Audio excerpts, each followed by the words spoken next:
My name is Osas and I'm from Issa Land in Edo State. I worked in this house and one day I was cleaning and I saw money kept. I thought of taking them and keeping it to myself, but I couldn't. I thought of different things, but concluded to return it.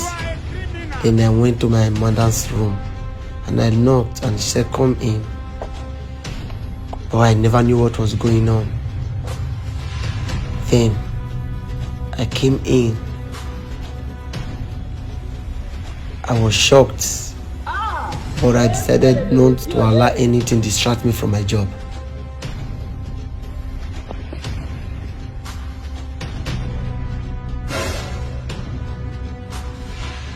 I gave her the money and told her that I saw it when I was cleaning.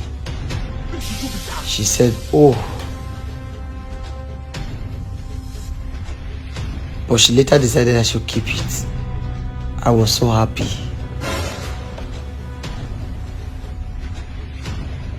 But she drawed me back and said, if I knew I was a fine boy, and I said, "Ma, I don't understand." She wanted to lure me into sleeping with her. I refused because I was a Christian and this was against my belief. I told her, "Let me call Oga." She insisted and pushed me to the bed. She came on top of me. I said no and I pushed her. I ran out of the room, straight to the parlor. And she followed me. She was angry. She followed me.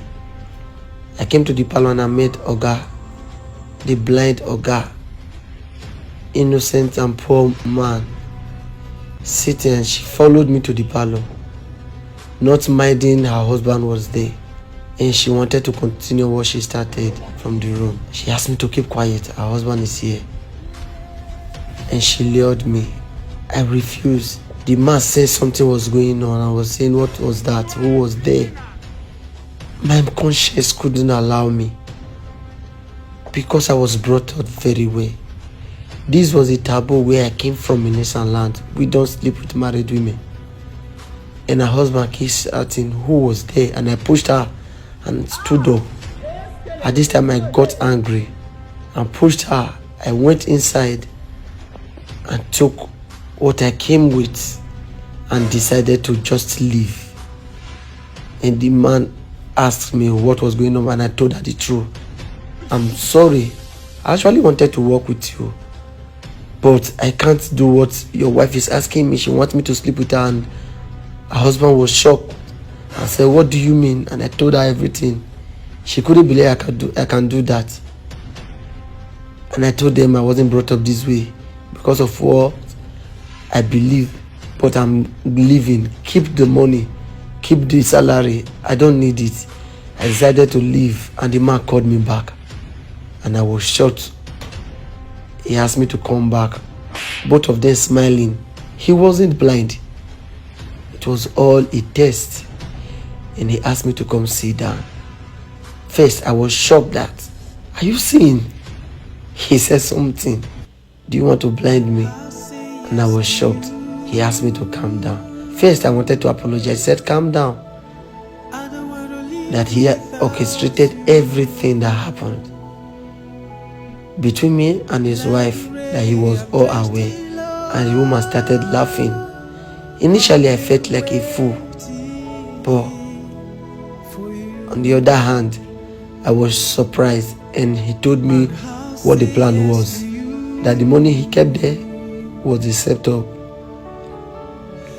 That he was shocked that I returned it. And she also told his wife to set me up by trying to lure me to bed. But now they are both convinced that I'm a virtuous man and a good man. They wanted to leave the country and they wanted somebody trustworthy that they will leave their house and part of their business for. And that's the reason why they put out signboard that houseboy needed. And I was shocked and said I should calm down, that I should not worry, that they found me worthy. I was so happy. And at the same time, I was still shocked. And he asked me to sit down. I was so happy because from poverty, all the way from the village, somewhere called Ohodua in Nesaland, where I came from, now to Lagos. And he asked me to come to the office on Monday for the transfer of documents. I was so happy and shocked. He shook my hand and I stood up and said, "Madam, thank you very much." That is my story.